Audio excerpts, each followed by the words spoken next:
All right, I think it says we're live. All right, I want to say shalawam, shalawam to all the brothers and sisters out there and tuning in to SOJ. This is going to be a Torah Knights Radio. We're going to be talking about prayer, vows, and supplication. We're going to be diving deep and pretty much trying to bring out scripture and the Torah in regards to prayer, vows, and supplications. You know, especially when it comes to like its importance and its relation with Yasharal, especially with just with praying and keeping your vows, especially when it comes to like trying to keep a steady, not steady, but proper relationship with the Creator. Prayer is a big part of it. So this is Brother Z Salawam from SOJ, and I'm gonna let the other brother say hello. First, want to give all honor and glory and praise to Yahweh. Say shalom, Shabbat shalom to everybody. Peace to anybody who sees this, anybody who comes on.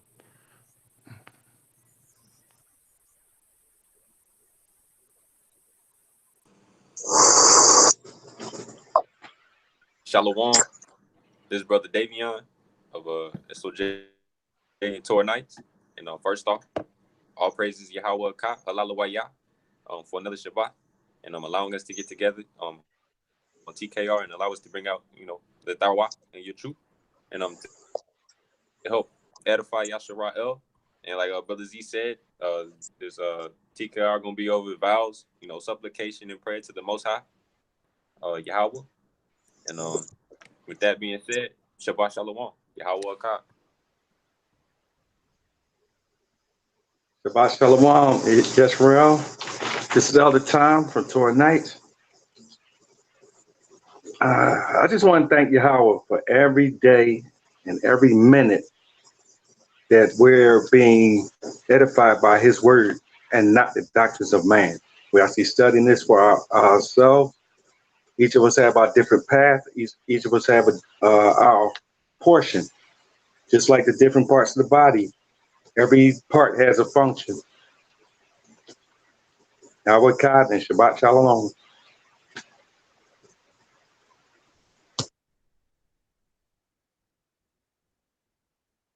Just want to say shalom, and it's good to be here with you all. Hopefully we'll get some good discussion in, and everything will go great. So here's to that. Let's go.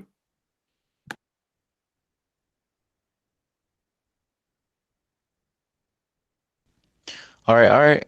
I think that's everybody. So I guess I'm gonna kick it off here with the first verse, and I want to say Salake. I do want to say Salake to everybody on, and I want to say Salak. I give all honor and glory to Yahweh Akkad for bringing us here and allowing us to even read His scripture to allow us to be edified and to really experience life with wisdom. So this is going to be primarily about the prayer. I'm going to go to Jonah chapter 1 verse 2, and pretty much at what I'm getting here at this verse is that you don't want to. I'm not saying that prayer is only important in your time of distress, but that's a lot of the times when it comes to Yashua, it comes to an individual, they seek the Most High in their distress. And I'm not saying that's the only time you should, or if that's a good thing, but that typically happens. When distress comes, a person seeks out the Creator for help. But the truth is, prayer is a good thing to use if you want to to pray or to try to speak to the Creator. You know what I mean? Truthfully and honesty. And what I mean? That's a big part of drawing near to the Creator. You want to do it inwardly. And prayer is one of the ways this it's been done in our culture. So this is Jonah chapter 2, verse 1. And it says, Yahweh designated a large fish to swallow Jonah, and Jonah remained in the fish's inwards for 3 days and 3 nights. And this is allegorical to Yasharal because of our like exile. You know what I'm saying? 3 days and 3 nights. It says Jonah prayed to Yahweh prayed to Yahweh his God from the fish's innards, And then it says I called in my distress to Yahweh, and he answered me. From the belly of the grave I cried out. You heard my voice. You cast me into the depths in the heart of the seas. The rivers surrounded me. All your breakers and your waves passed over me. Then I said to myself, I was driven from before your eyes. Then I said to myself, I'm sorry, but I will again gaze at your holy temple. And pretty much, you know, Jonah was in a great time of distress, and as he was in the midst or in the depths of his distress and of his like you know, his torment or his pain, he prayed unto the Most High, and the Most High answered him. So that's gonna be necessarily my first example of prayer and how it you know how just a small example of that, from the Tanakh, so that's my first verse.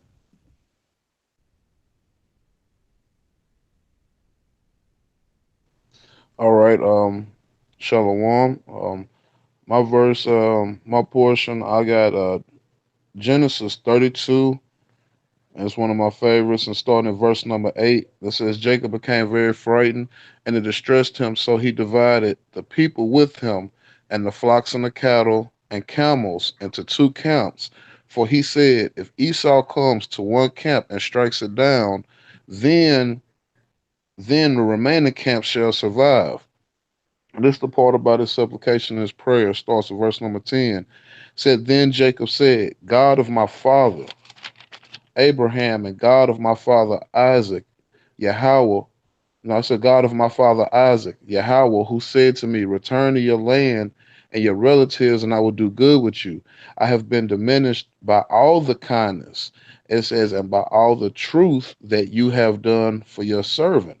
It says, for with my staff I crossed the Jordan, and now I've become two camps. Rescue me, please, from the hand of my brother and from the hand of Esau. It says, for I fear lest he come and strike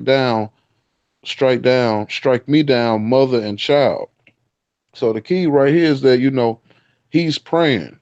Jacob is obviously making a prayer to God to be rescued. So, he didn't, the really good thing about this is that he didn't even expect to become carnal like his brother and expect to go fight him. He prayed to be delivered from even having to fight his brother. So with that, I yield.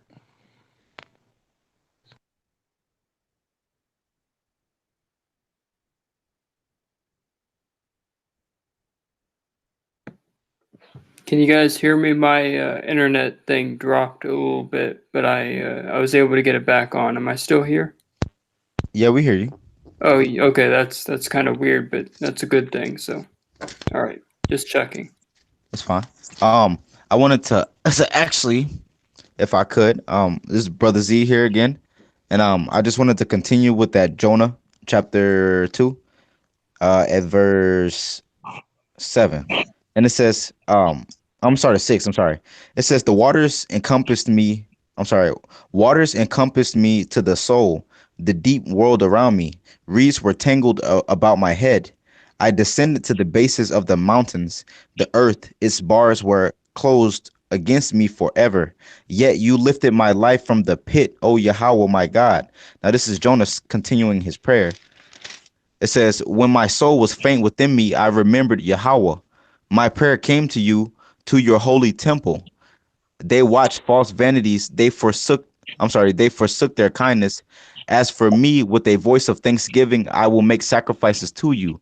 What I have vowed, I will fulfill for the salvation which is Yahweh's. So that hits great. That hits big on the points. Not just that, is that shows you how prayer and vows work in with each other. Usually when a key figure or a person, individual will make a prayer unto the creator, they will make vows. You know what I mean? And you want to complete on those vows, or you want to execute, you know what I mean, on those vows to try to pretty much you want to, when you pray, you want to make a prayer and you make vows in your prayer, you want to complete on them so that it seals the prayer. You know what I mean? It's in truth, you know what I'm saying? Because you actually completed out what you are vowing. That's why it says to complete your vows. You know what I'm saying? I'm gonna read that verse again. It says verse 10. It says, as for me, with a voice of thanksgiving, I will make sacrifices to you. All right. Sacrifices in a way, your prayers in a way are like sacrifices, because I don't know. So like it's a lot that goes into that, but because when you make a prayer, you make vows, and when you make the vows, you execute on them, which is like a sacrifice. You want to give that up for the Most High. I'm gonna continue the verse. It says, "What I have vowed, I will fulfill for the salvation which is Yahweh's." You know what I mean? So Jonah prayed from the belly of the beast. He prayed and he made vows unto the Creator, and the Most High Yahweh heard him and saved him from the beast. You know, um, also the Most High sent the beast itself to swallow Jonah. That's it's a lot of similitudes with Yashra on that, because the Most High sent the nations against us to destroy us, and now we've been in exile for a long time, and from the belly of the exile, from within the beasts, from within the nations we are in, we're supposed to make vows, supplications, and prayer, unto the Creator, call out unto Him with a voice of thanksgiving, make sacrifices unto Him. You know what I mean? So that we can potentially be heard from the inwards of this beast. And I guess that's my second point, and I'm gonna just let it go there.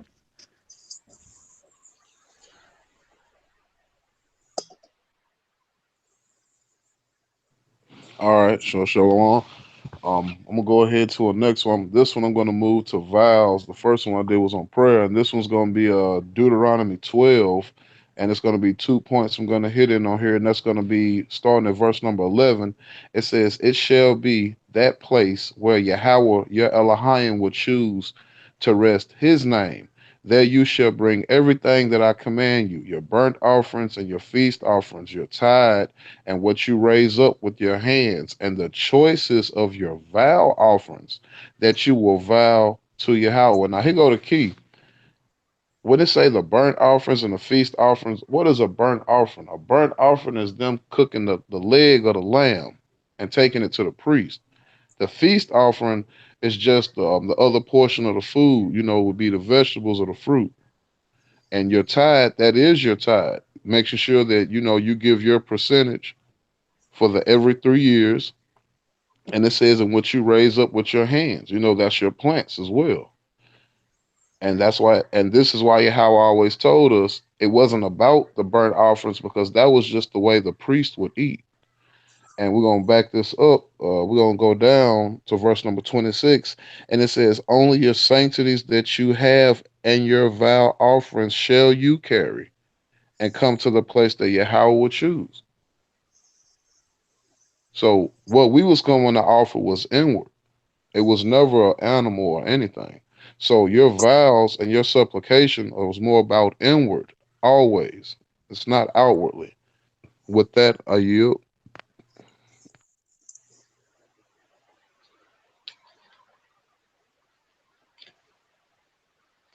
I know the brother Davion just fell out. Don't know what happened there, but I can continue on to my next point if nobody else has anything. I mean, if nobody else is ready to go.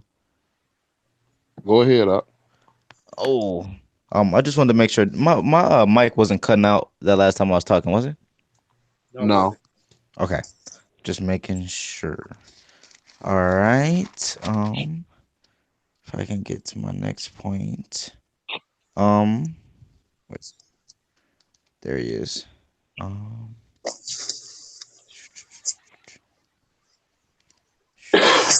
I'm sorry. Someone else can go if they want. I'm looking for this verse.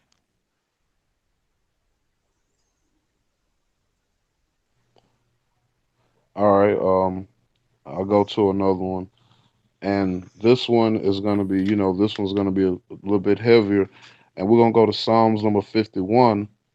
And I know most of the brothers already know this one. It says, "For the conduct, a song by David, when Nathan the prophet came to him, when he came to Bathsheba.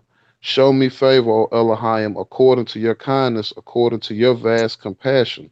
Erase my transgressions abundantly. Cleanse me and cleanse me from my iniquity and from my sin. Purify me, for I am recognized my transgression and my sin before me always. Against you alone did I sin." And it says, "And that which is evil in your eyes did I do. Therefore, you are justified when you speak, and faultless when you judge. Behold, in iniquity I was fashioned, and in sin did my mother conceive me. Behold, the truth which you desire is in the concealed parts, and in the covered part of the wisdom that you teach me. Purge me of my sin with hyssop, and I shall be pure. Cleanse me, and I shall wither as snow. And it says, and make me hear joy and gladness, and make my bones that you be crushed and exult. I'm just gonna stop right there. And this is also David is repenting. He's also praying. And he's trying to make these atonements for the sins. So basically, number one, the first part of that is acknowledging your guilt to Yahweh. You can't be proud. And the precept I got to back this up is Proverbs. I believe that's Proverbs 28. Let me get there, make sure I'm right. Yeah, Proverbs 28 and verse number 9. It says, if one turns aside his ear from hearing the Torah, his prayer too will be considered an abomination. So you have to be sincere with Yahweh. You have to be sincere about keeping a thorough walk, but you have to be sincere with Yahweh when you come to him. And so with that, I yield.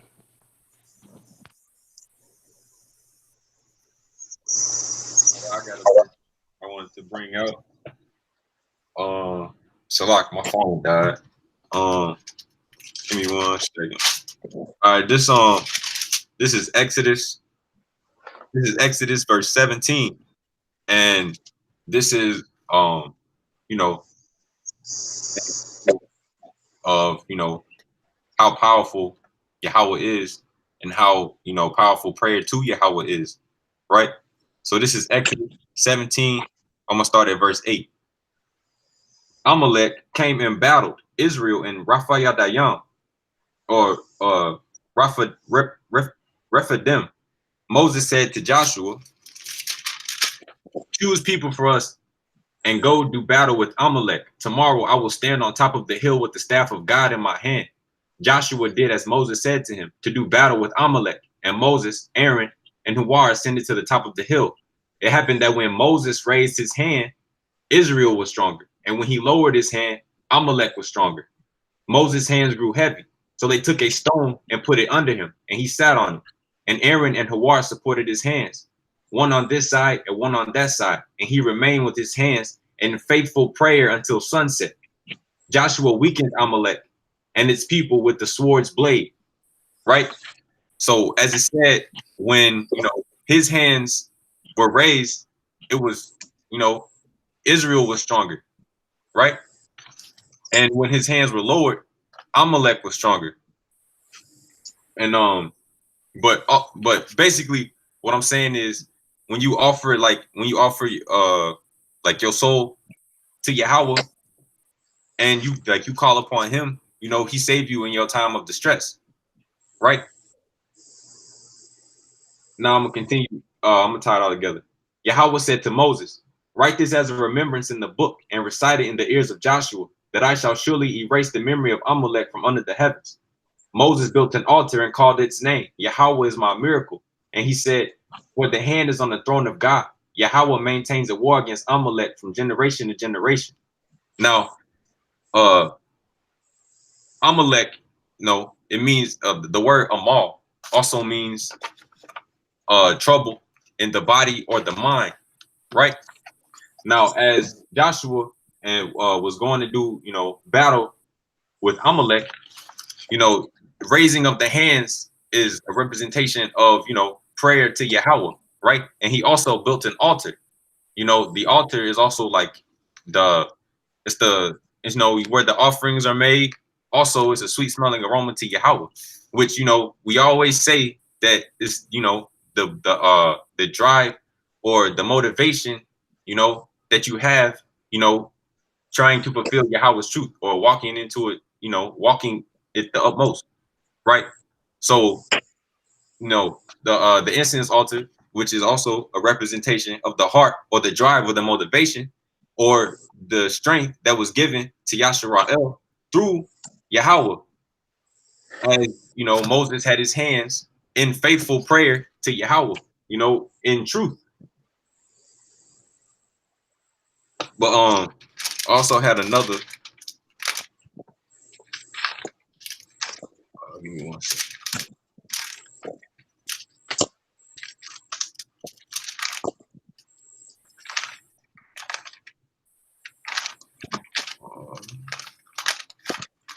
Give me 1 second. Go on the song. And I wanted to go to. Give me 1 second.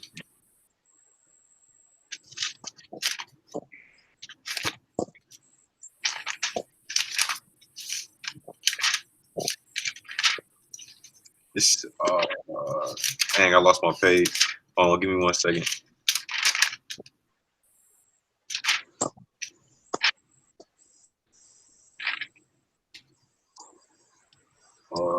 Here it is.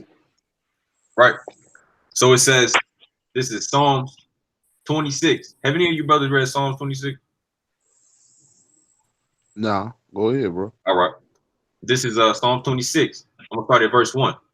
By the word, judge me, Yahweh, for I have walked in my perfect innocence, and I have trusted in Yahweh. I shall not waver. Examine me, Yahweh, and test me. Scrutinize my intellect and my heart. For your kindness is before my eyes, and I have walked in your truth. I did not sit with dishonest people, nor did I associate with hypocrites. I hated the gathering of evildoers, and I did not sit with the wicked. I washed my hands in purity and circle around your altar, Yahweh, to proclaim thanksgiving in a loud voice, to recount all your wondrous deeds. Yahweh, I love the shelter of your house and the place of your glorious residence. Right? So we go to verse 6. It says, I wash my hands in purity and circle around your altar. Right? Like, the Kahanayam or the Levites, would wash before they approached the offerings, to give it as a sweet smelling aroma to Yahweh, to put it on the altar, right? And circle around your altar, Yahweh. As it said, if you go,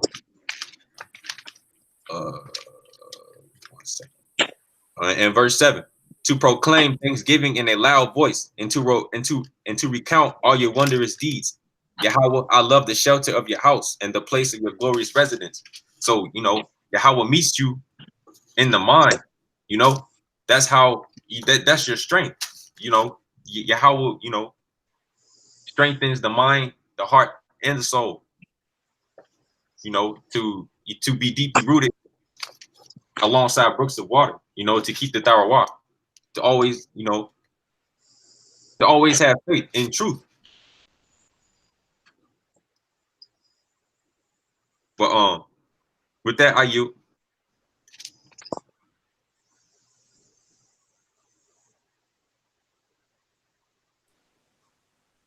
Okay. That's some good points, brother. I mean, I understand exactly what you're saying. The people were, I mean, it's true. The people were stronger when Moses' hands were raised. I mean, I don't know. They just stood out to me when I first had read that. You know what I mean? It's just real. It stands out. But there's a verse here that I wanted to get in Ezra, which kind of ties into what Brother Avanya was saying earlier, especially about when Jacob was praying to the Creator not to be broken before Esau. You know what I mean? So this is Ezra chapter 10, and it says as Ezra prayed, Ezra chapter 10 verse 1, and it says, as Ezra prayed and he confessed, weeping and prostrating himself before the temple of God, they gathered near him an exceedingly large congregation from Israel, men, women, and children, for the people wept profusely. Verse 2, it says, then Shishniah, son of Jahel, of the sons of Elam, spoke up and said to Ezra, we have transgressed against our God. We have taken in alien women of the peoples of the land. But now there's no hope of Israel concerning this. So now let us seal a covenant with our God and send away all the alien women and those born from them, according to the counsel of the Lord, and those who hasten at the commandment of our God. Let it be done according to the Torah. Arise, for the matter rests upon you, and we are with you. Be strong and act. So it's like it was a great what's the word uh everybody was very like sad and angry, and just all his you know uh lot of hysteria. I don't think that's the word, but pretty much everybody was in this particular verse in Ezra. Everybody was distressed because uh they had married alien wives, and the thing is, no one had necessarily, up until this point, they was going through a lot of things, so nobody had necessarily thought about that until this point. And then it dawned on them really quickly and really heavily. So they all started weeping. You know what I mean? They knew what to do, but they didn't know what to do exactly. So basically they started praying, you know what I mean, to the Creator of what to do. And the Most High told them to separate from those alien wives. And uh where is it? Here it is. Verse 10. Ezra the Cohen arose and said to them, "You have been unfaithful and have taken in alien wives, adding to Israel's guilt. So now make confession before Yahweh, our God, God of your forefathers, and perform his will, and separate yourselves from the peoples of the land and from the alien wives." So this is what needed to be done. And pretty much what I was getting at there is that you know what I mean, they prayed for it. They didn't necessarily know what to do. They prayed, and then the Cohen and everybody gathered together, and the Most High told them to separate from their wives. So they that's what they did according to the Torah. You know what I mean, according to the law. So it's just it's real important to know, you know what I'm saying, our vows, especially when it comes to the Torah, because when you, as an Yashralite, when you take on the Tarawah, there's certain vows in the Tarawah that you adhere to, that you have to keep. You know, there's personal vows, and then there's vows in the Tarawah that we are, that we have to, adhere to, and that's just the truth. Um, it's another verse I wanted to get to. This is Hosea chapter 14. It's going to be Hosea chapter 14, verse 2. And it says, "Return, Israel, unto Yahweh your God, for you have stumbled in your iniquity. Take words with you and return to Yahweh. Say to him, may you forgive all iniquity and accept good intentions, and let our lips substitute for bulls. Assyria will not save us, and we will not ride upon horses. We will no longer say, O our gods, to the work of our hands, for it is with you that our orphans find mercy." And that's you know what I mean. He's telling us to return and to take words with us, and let our that's just that's the truth. You know what I mean. So prayer is more important. It's an inward sacrifice. Your prayer and your vows, your supplication, it's always been the, like, necessarily the sacrifice. You know what I'm saying? It's like if you kill a sheep, if you kill a bull, if you kill anything and try to offer it up as a burnt offering, if you don't change yourself in a way, if you don't change yourself for the better, if you're not changing your life to make your family lives better, to make your lives better, to try to change your life to where you're better standings with the Most High's law, with the Star Wah, then it doesn't change anything. You're just essentially murdering a sheep. You know what I'm saying? That's why it says, take words with you, return to Yahweh, say to him, may you forgive all iniquity and accept good intentions. Let our lips substitute for bulls. So it's like they're learning that the bulls never meant anything. It's like, let our spirits, let our prayer, let our actions, let our actual life substitute for bulls. You know what I'm saying? Because, you know what I mean, a bull's going to be a bull for his whole life. You know what I'm saying? You killing that bull is not signifying anything if you don't understand or if you're not changing. You know what I'm saying? You're just killing a bull. You know what I'm saying? So it's a real big thing. I want to go to verse 5. It says, I will rectify their waywardness. I will love them it says gratuitously, for my anger has turned away from them. And the Most High, he responded, to the people sacrificing their supplications, by he said, I'm gonna rectify their waywardness by fixing us. You know what I mean? By healing our destruction. You know what I'm saying? So that's a big example. Just like Jonah prayed to the Most High in the image of the fish, and the Most High, and he heard him and he healed him. He saved him. Just like in this, they prayed, and the Most High is going to rectify their waywardness and love us. So that's just it's big examples. You want to vow and execute on your vows. And I guess that'll be my point. I had a verse to back you up real quick. That the prayer and supplication is inward, right? This is Psalms 40. I'm gonna start at verse 7. Actually, I'm gonna start at verse 5. Praiseworthy is the man who has made Yahweh his trust, and turned not to the arrogant, and to the strayers after falsehood. Much have you done, O you Yahweh, my God. Your wonders and your thoughts are for us. None can compare to you. Were I to relate or speak of them, they are too overwhelming to recount. Verse 7. This is what I wanted to get to. Neither feast offering nor meal offering did you desire, but you opened ears for me.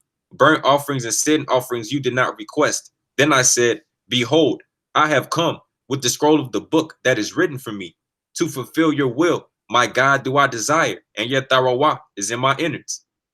I proclaimed your righteousness in a vast assembly. Behold, I will never restrain my lips. Yahweh, you know it. Right? So, with that, I yield. Yahweh Ka. All right. Shalom, shalom. I actually gonna continue. Stay right in the book of Jonah. You go to the 3rd chapter. I'm just gonna start in verse number 5. And it says, and the people of Nineveh believed in Elohim. So they proclaimed a fast, and they donned sackcloth from their great to their small. And the matter reached the king of Nineveh, and he rose from his throne, and he removed his robe from upon himself, covered himself with sackcloth, and sat on the ashes, and had it promulgated and declared in Nineveh by the counsel of the king and his nobles. So they're making their supplications. And like I said, they all don sackcloth from their great to their small. So they actually did the right thing to get back right with Yahweh, And I got a precept for this. I'm just gonna go ahead to it. Excuse me a second. My precept is gonna be, I think, the one that covers a lot of it. If you ask me, it's gonna be Daniel 9. And it's going to be the earlier part of Daniel 9 when he's actually praying. And that's going to be Daniel 9. And I'm just going to start at verse number 3. It says, I set my face toward Adonai Elohim to beseech with prayer and supplication, with fasting and sackcloth and ashes. I prayed to Yahweh my Elohim, and I confessed, and I said, I beg of you, O Adonai, the great and awesome Elohim, who keeps the covenant and kindness for those who love him and for those who keep his commandments. We have sinned. We have been iniquitous. We have done evil. We have rebelled, and we have deviated from your commandments and your ordinances.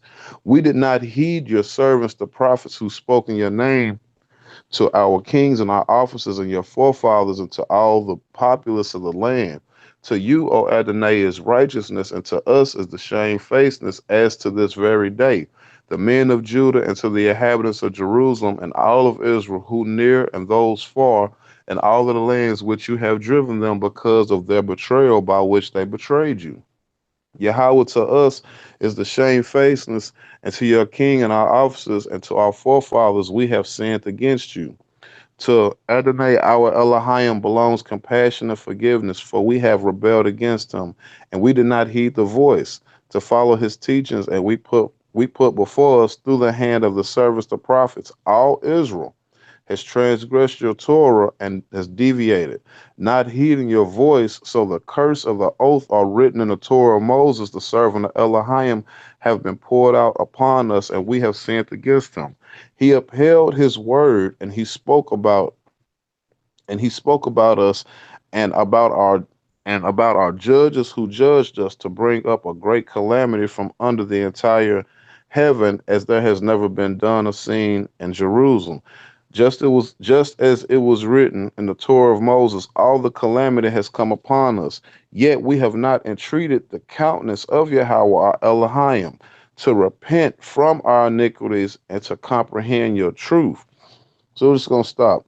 When you look back and you look up at verse number 5, where it says, we have sinned, we have been iniquitous.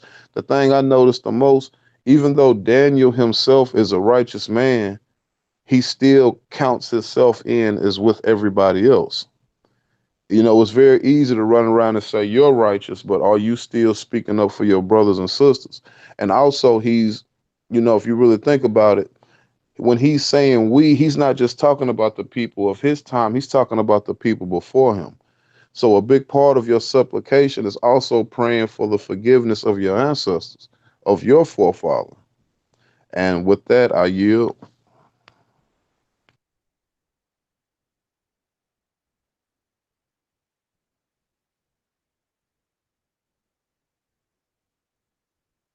Um, okay, if nobody else has got anything, I was gonna go to Isaiah.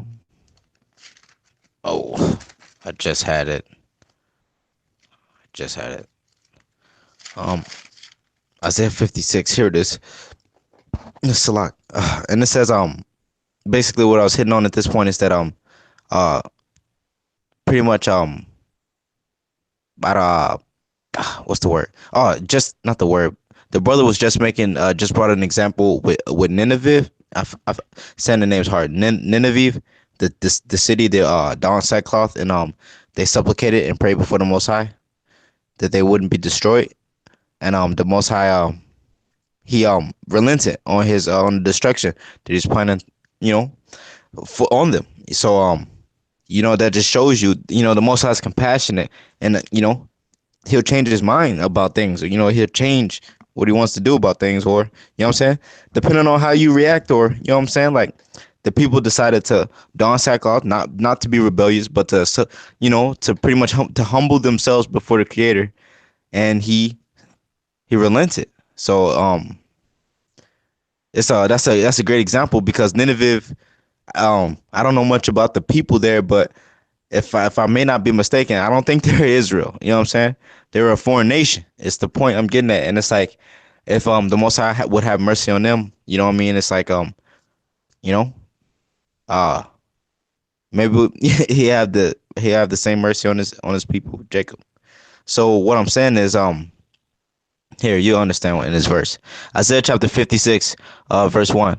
And it says, thus says Yahweh, observe justice and perform righteousness, for my salvation is soon to come, and my righteousness to be revealed.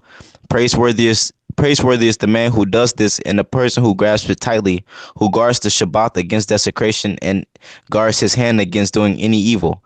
Let not the foreigner who has joined himself to Yahweh speak, saying, Yahweh will utterly separate me from his people. And let not the barren one say, behold, I am a shriveled tree. For thus says Yahweh to the barren one, who observe my Shabbats, and who choose what I desire, and grasp my covenant tightly. In my house and within my walls I will give them a place of honor and renown, which is better than sons and daughters. Eternal renown will I give them, which will never be terminated. And for the foreigners who join themselves to Yahweh, to serve him and to love the name of Yahweh, to become servants unto him, all who guard the Shabbat against desecration and grasp my covenant tightly, I will bring them to my holy mountain, and I will gladden them in my house of prayer. Their elevation offerings and their feast offerings will find favor on my altar. Now, I just wanted to stop for a second, because earlier in that sentence it says, I will bring them to my holy mountain, and I will gladden them in my house of prayer. House of prayer. And then it says, their elevation offerings and their feast offerings will find favor on my altar. So if the house of prayer would be like the temple, you know what I'm saying? And what does the temple has in it? I mean, it has different altars in it through which to make sacrifices. So you want to sacrifice inwardly, and the temple's inwardly, and your prayers inwardly. So it's like what I'm getting at here in this verse is that by gladdening them in the house of prayer, the Most High is giving them access to His temple and to the altars to make supplications, to make offerings and sacrifices. You know what I'm saying? Meaning like prayer. You know what I mean? He will accept your prayers, and such. So I'm gonna continue that verse. I will bring them to my holy mountain. I will gladden them in my house of prayer. Their elevation offerings and their feast offerings will find favor on my altar. For my house will be called a house of prayer for all peoples. The word of Adonai Yahweh Aliyawan, who gathers in the dispersed of Israel, and I shall gather to him even more than those already gathered to him. So it's like you know what I'm saying? The temple is the house of prayer. You know what I'm saying? And that's just the case. Am I not just? I don't think that's just by opinion, but you know what I'm saying. I don't ever want to ever sound too sure of myself, with anything. But that's the truth. You know what I'm saying? That's my point.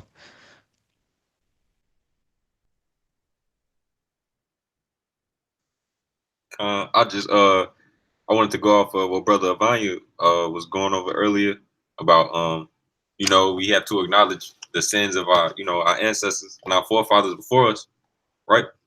And then this is we'll start in Nehemiah 1. I'm gonna start at Nehemiah 1 verse 3. They said to me, the remaining ones who remained of the city, Salah. Verse 3. They said to me, the remaining ones who remained of the captivity there in the province are in great misery and humiliation. The wall of Jerusalem is breached and its gates have been set afire. Right. So it's also the mind, no fortification, it's just vulnerable. Right. So this is verse 4. It was when I heard these words that I sat and wept and grieved for days, and I fasted and prayed before the God of the heavens. I said, I beseech you, Yahweh, God of the heavens, the great and awesome God, keeper of the covenant and of kindness for those who love him and for those who observe his commandments. Please, may your ear be attentive Please, may your ear be attentive and your eyes open to listen. And your eyes open to listen to your servant's prayer, which I pray before you today, day and night, for the children of Yashara'el, your servants. I confess to the sins of the children of Israel that we have sinned against you. I and my father's household have sinned. We have been destructive toward you. We have not observed the commandments, the precepts, and the laws that you commanded your servant Moses. Remember, please, the word that you commanded your servant Moses, saying, if you will act with treachery, I will disperse you among the nations. But when you return to me and observe my commandments and perform them, even if the banished among you reach the ends of the heavens, I shall gather them from there and bring them to the place that I have chosen to rest my name there. For they are your servants and your people whom you redeemed with your great strength and with your powerful hand. I beseech you, Adonai, please let your ear be attentive to the prayer of your servant and to the prayer of your servants who desire to fear your name, and grant your servant success this day and make him the object of compassion before this man. I was the king's cupbearer, right? And also basically saying object of compassion before this man, which was the king. He was the cupbearer, and he wanted to take leave, to rebuild the temple, the holy place, which is, to also, to build to build back up or elevate, to Yahweh, where, remember, it's always inward. So it's also the prayer to Yahweh, because Yahweh meets you, in the temple, in the mind. So, as he said, so give me 1 second. Verse 7. We have been destructive towards you. We have not observed the commandments, the precepts, and the laws that you commanded your servant Moses. Right now, where are the commandments? The testimonial tablets, which is within the ark. which is where Yahweh meets you in the mind. So if we have not observed the commandments, the precepts, and the laws that you commanded your servant Moses. Remember, please, the word that you commanded your servant Moses, saying, if you will act with treachery, I will disperse you among the nations. But when you return to me and observe my commandments and perform them, even if the banished among you reach the ends of the heavens, I shall gather them from there and bring them to the place that I have chosen to rest my name there. So, and he's also, confessing the sins of Israel that, that they didn't keep the commandments or the precepts, and, they followed their own heart's desires. And he even said, verse 6, please, may your ear be attentive and your eyes open to listen to your servant's prayer, which I pray before you today, day and night, for the children of Yashara'el, your servants. I confess to the sins of the children of Israel that we have sinned against you. I and my father's household have sinned. So, he's acknowledging what his forefathers did, what his ancestors did, his father's household, even the sins of the children of Israel. Because, you're supposed to offer thanksgiving and confession to Yahweh. But with that, I yield. All right, shalom. I'm gonna go to the next one. And this is I'm gonna actually run this one different order. I'm gonna start this off. This is gonna be Job 20. This is gonna be Job 23. I'm sorry, Job 22, and verse number 26 and 27. It says, "Then you would delight in the Almighty, and you would raise your face to Elohim. You would entreat him, and he would hear you, and you would fulfill your vows." And it says, "You would utter a decree, and it will be done, and a light will shine upon your ways. When the people are downtrodden and say, 'Arise,' he will save those with downcast eyes. Those who are not innocent will be saved through the pureness of hands." And the precept, one precept for that, I know that's in Psalm, but I'm going to go to Psalm 25. And it says, by David, "To you, Yahweh, I lift up my soul." It says, "My Elohim, in you I have trusted. Let me not be shamed, and let not my enemies exult over me. Also, let not who hope in you be ashamed. Let those who betray without cause be shamed. Make your ways known to me, Yahweh. Teach me your paths. Lead me in your truth and teach me." It says, "For you are God of my salvation. To you I have hoped all the day." And so, David, like I said, he's first thing he said is, "I lift up my soul to you." He's offering up his soul, and that's going to be, if you ask me, that's the ultimate vow that you make, that you swear yourself to Yahweh, and I want to jump up to Psalm, and this actually just goes back to what was said in Job, where it was like the people, the downtrodden people. And that's going to be Psalm 51 and 19. It says the sacrifice as well. Psalm 51, and I'm going to start at 17. It says, "Oh Adonai, open my lips that my mouth may declare your praise. For you do not desire a sacrifice, else I would give a burnt offering." It says, "You do not want. The sacrifices Elohim desires are a broken spirit, a heart broken and humble. O Elohim, will you not despise?" And so that's what just backs up in Job, where he says the ones were down. Job, this is 22, where he says, those who are, no, it says, "When people are downtrodden and you say, 'Arise,' and he will save those with downcast eyes." So, a big part of your supplication, is definitely, if you're down in that moment, you definitely want to go to Yahweh, because that can be the moment he can hear you directly. And so with that, I yield.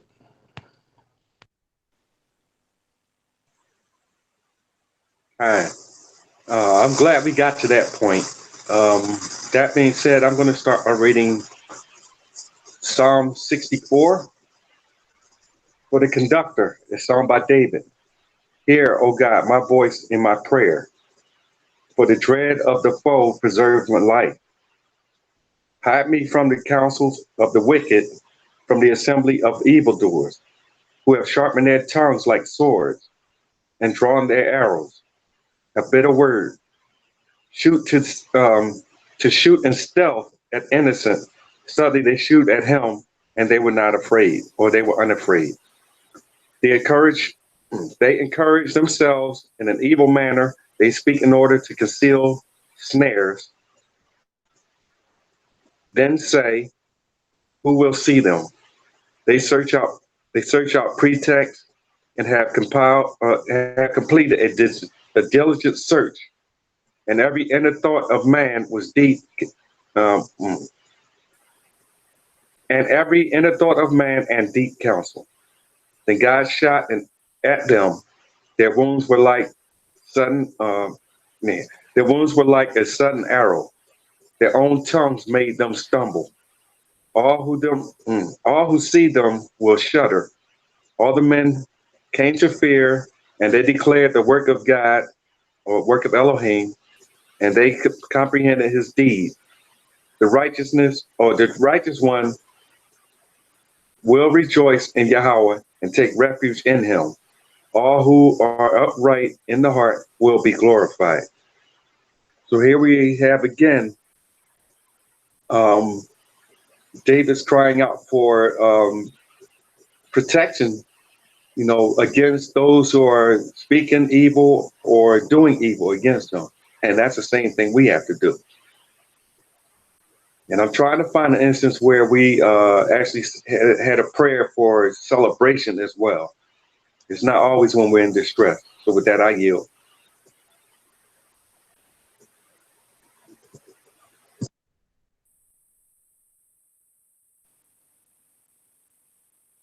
The brother Thom, that was well, I like the way what he said at the end there. It's like it's not we don't only pray in distress, you know what I mean? It's, for celebration or thanks, you know what I mean, or happiness. This is going to be Psalms 20, verse 1. It says, "For the conductor, a psalm by David. May Yahweh answer you on the day of your distress. May the name of Jacob's God make you impregnable. May he dispatch you help from his sanctuary and support you from Zion. May he remember all your offerings and consider your burnt offerings generous. Selah. May he grant you your heart's desire and fulfill your every plan. May we sing for a joy at your salvation and raise our banner in the name of our God. May Yahweh fulfill your requests.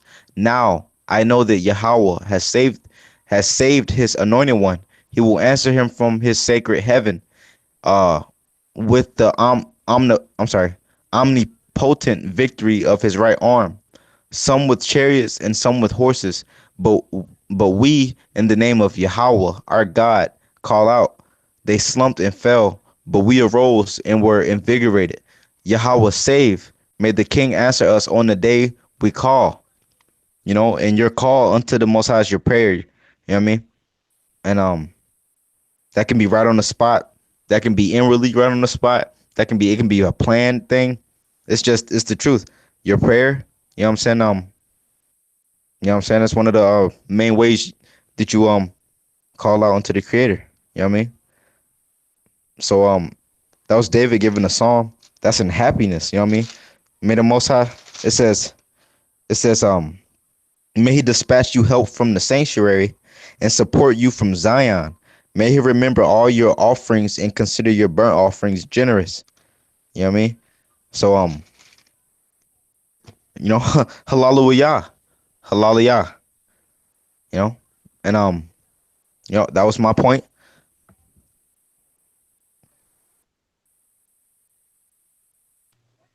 All right, shalom. And I want to bring out another one, and that's the truth. It's not always about in our time of distress, and I actually have one that displays both in a beautiful way, and that's going to be Psalm 138. It says, "By David, I will acknowledge you with all my heart. In the presence of princes, I will sing to you. I will prostrate myself towards your holy sanctuary, and I will acknowledge your name for your kindness and your truth, for you have exalted your promise even beyond your name."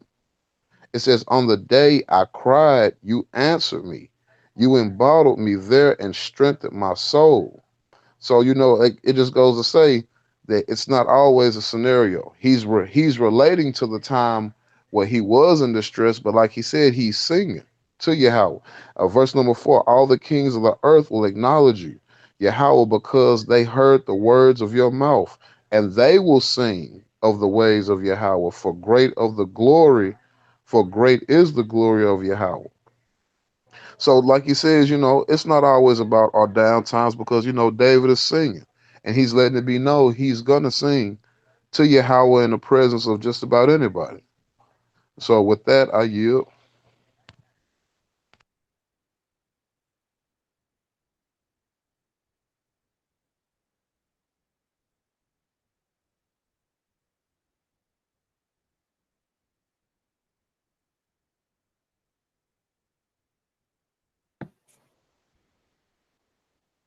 So, you guys gonna say anything, or you just gonna let the air hang empty? Okay, well, look, I'll get another. If I ain't go by getting, this is gonna be Psalm 141. It says a psalm by David. Oh Yahweh, I have called you. Hasten to me. Give ear to my voice when I call to you. Let my prayer stand as incense before you. The lifting of my hands is the afternoon offering. It says a post of sentry for my mouth. Oh Yahweh, guard the door of my lips. Let not my heart entice towards evil things. It says to perform evil acts with men who are doers of iniquity, and let me not break bread in their pleasure feast. So it once again, like he says, he's lifting up his hands. He's talking about prayer, and in the afternoon offerings, he's talking about in some cases, with some of us would pray 7 times a day. Some of us would pray 3 times a day. So he's letting you know his afternoon offering is him praying, lifting up his hands to Yahweh.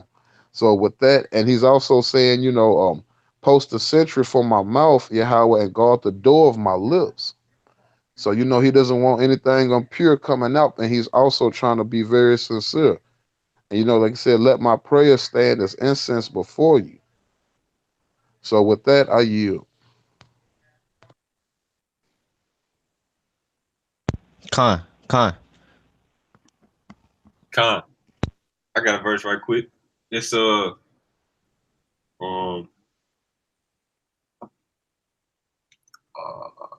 Psalms 34 verse 1. By the what? When he disguised his sanity before Abimelech, who drove him out, and he left. Verse 2. I shall bless Yahweh at all times. Always shall his praise be in my mouth. And Yahweh does my soul glory. May humble ones hear and be glad. Declare the greatness of Yahweh with me, and let us exalt his name together.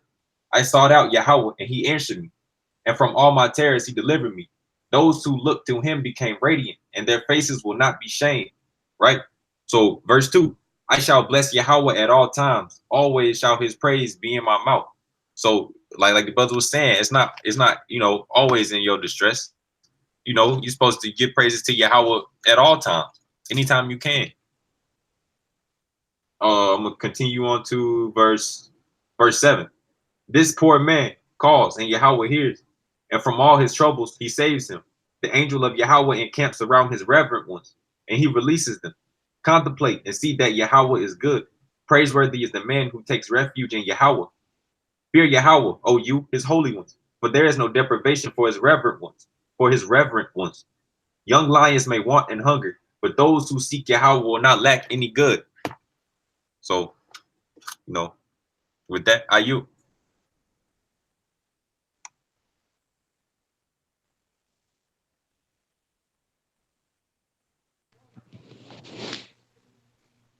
Okay, I got this is gonna be Psalm 144, starting at verse number 9. O Elohim, a new song will I sing to you. On a 10-stringed harp will I play to you. He who grants salvation to the king, he who releases the word, his servant, from the evil sword. Release me and rescue me from the hand of strangers. And if you really just look at the book of Psalms, most of Psalms, what I was taught, are actually songs and just prayers.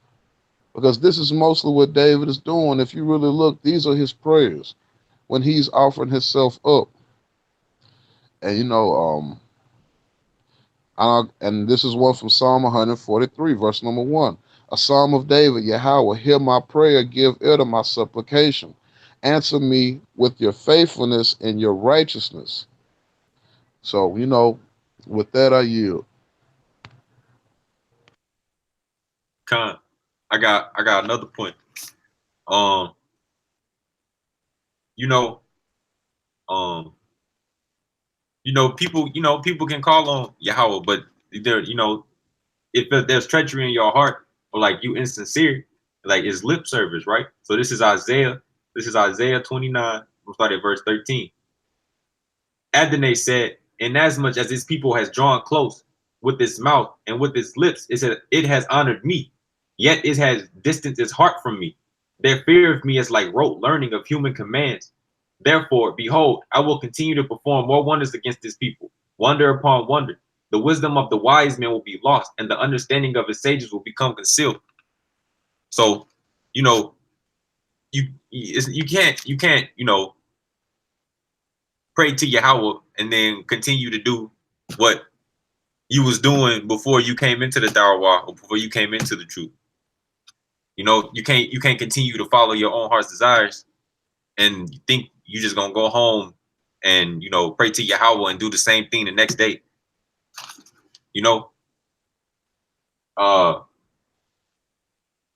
So like I was gonna go down to 15. Woe to those who try to hide in depths, to conceal counsel from Yahweh, and their deeds are done in darkness. They say, who sees us and who knows of us? Right? So, those who are insincere, they're diluted. They're deluded because, and they're off their own imagination, they think they're walking according to Yahweh's truth, but they're just following their own counsels and their own advice. They don't seek Yahweh wholeheartedly. So with that, I yield.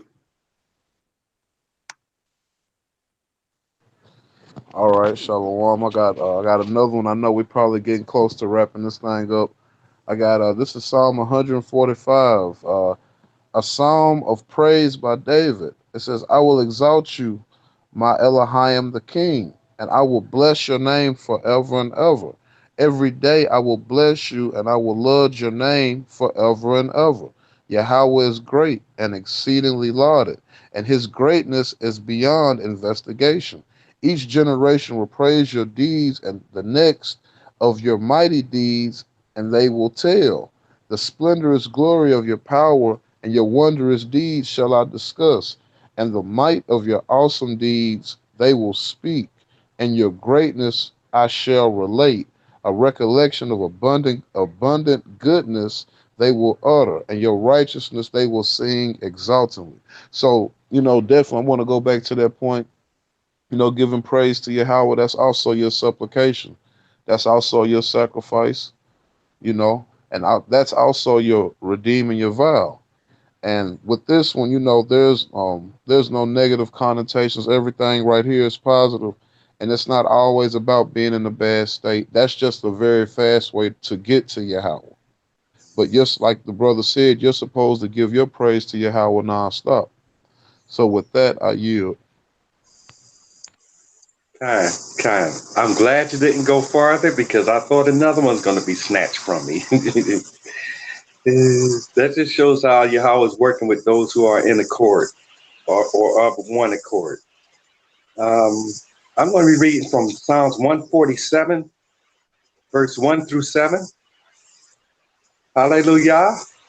For it is good to make music to our God, for the praise is pleasant and befitting. The builder of Jerusalem is Yahweh. The outcast of Israel he will gather in. He is the healer of the brokenhearted and the one who binds up their sorrows. He counts the number of the stars. To all of them he assigned names. Great is our Lord in abundance and in strength. His undertaking is beyond calculation. Yahweh encourages the humble, lowers the wicked down to the ground. Call out Yahweh with thanks, and with the heart sing to our God. So right there we have it. He's celebrating that Yahweh is able to step into his life, anytime he calls on him. That's both good and bad. And here he's actually demonstrating the power and the versatility of him entering when you ask. So with that, I yield.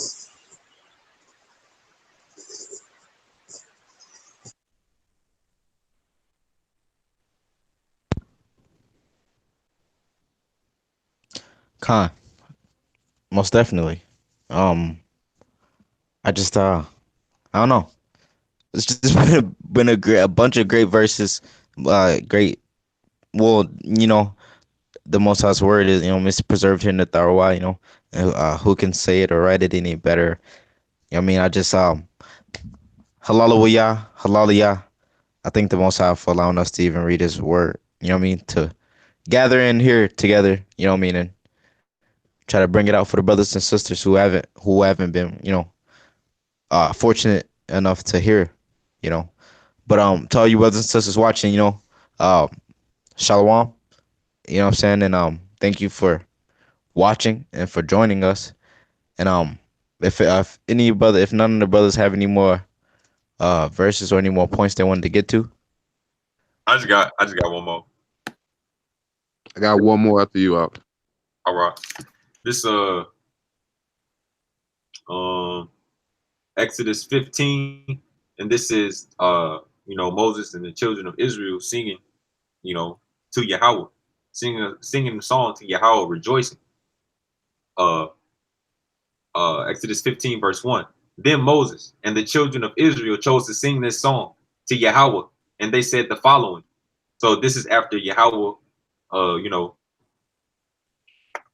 washed out Egypt. I shall sing to Yahweh, for he is exalted above the arrogant, having hurled horses with its riders into the sea. The might and vengeance of God was salvation for me. This is my God, and I will build him a sanctuary, the God of my father, and I will exalt him. Yahweh is master of war. His name is Yahweh. Pharaoh's chariots and army he threw in the sea, and the pick of his officers were mirrored in the sea of reeds. Deep waters covered them. They descended in the depths like stone. Your right hand, Yahweh, is glorified with strength. Your right hand, Yahweh, smashes the enemy. And your abundant grandeur, you shatter your opponents. You send forth your wrath, it consumes them like straw. At a blast from your nostrils, the waters were heaped up. Straight as a wall stood the running water. The deep waters congealed in the heart of the sea. The earth declared, I will pursue. I will overtake. I will divide plunder. I will satisfy my lust with them. I will unsheathe my sword. My hand will impoverish them. You blew with your wind. The sea enshrouded them. The mighty sank like lead in water. Who is like you among the heavenly powers, Yahweh? Who is like you, mighty in holiness, too awesome for praise, doer of wonders? You stretch out your right hand. The earth swallowed them. With your kindness, you guided this people that you redeemed. You led with your might to your holy abode. Right? I'm gonna skip down to verse 16. May fear and terror befall them. At the greatness of your arm, may they be still as stone, until your people passes through, Yahweh. Until this people you have acquired passes through. You will bring them and implant them on the mount of your heritage, the foundation of your dwelling place that you, Yahweh, have made, the sanctuary, my Adonai, that your hands established. Yahweh shall reign for all eternity or forever. Right?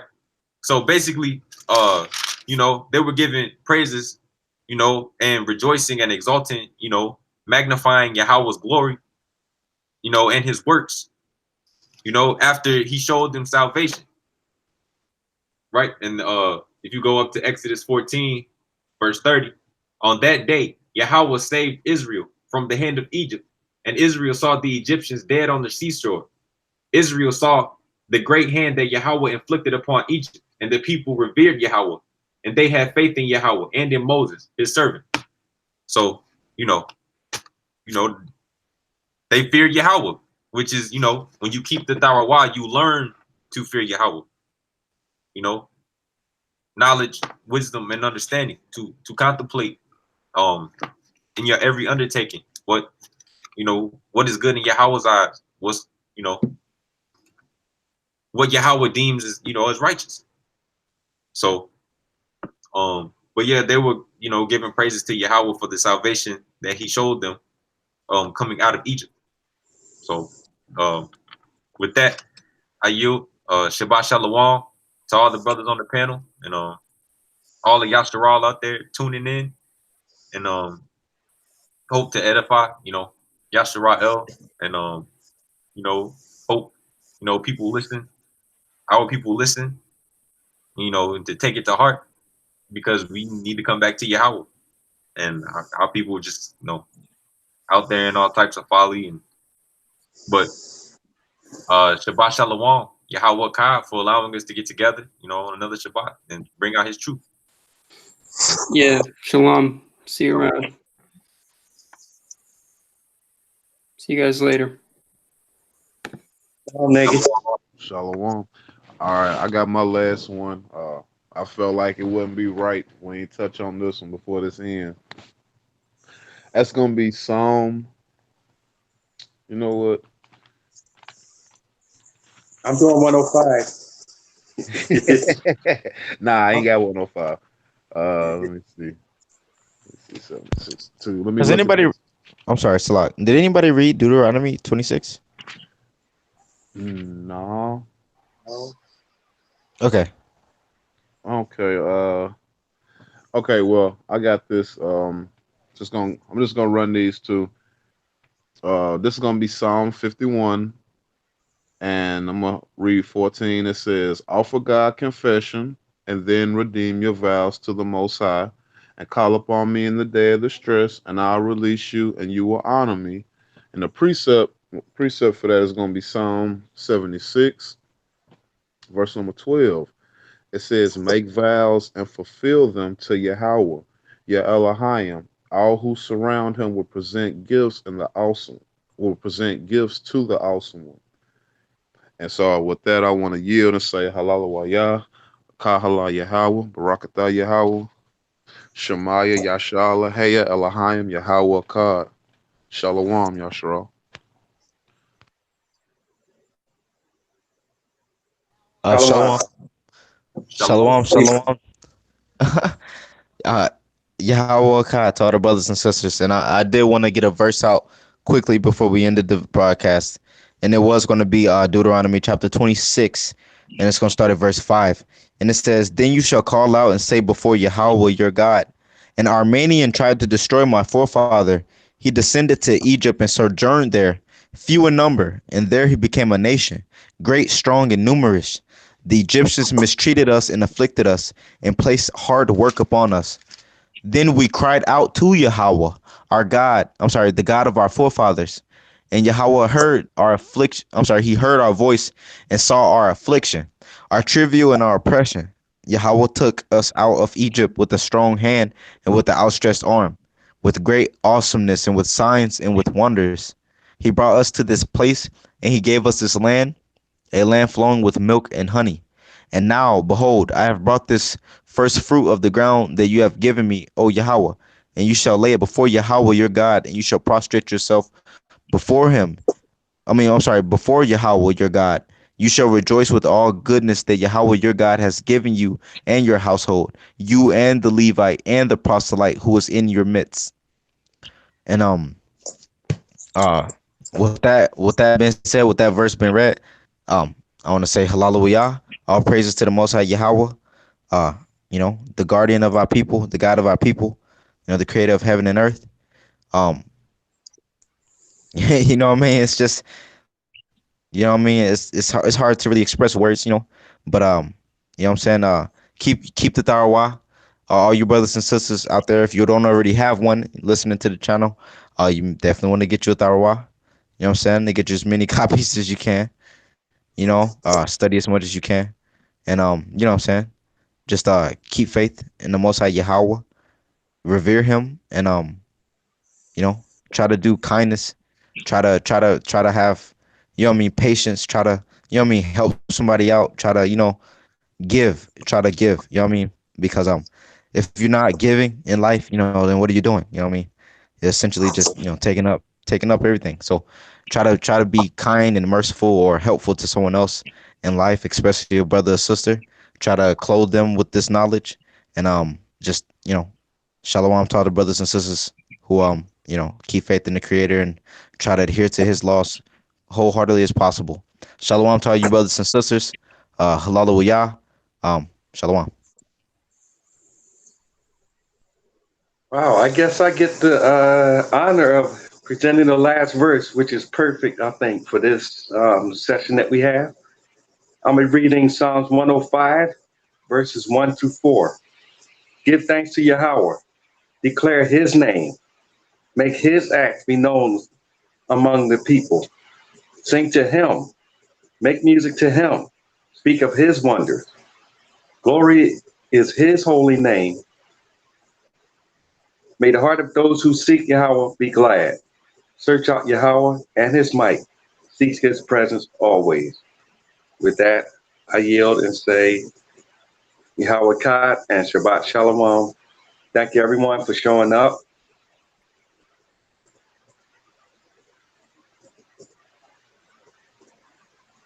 Shalom.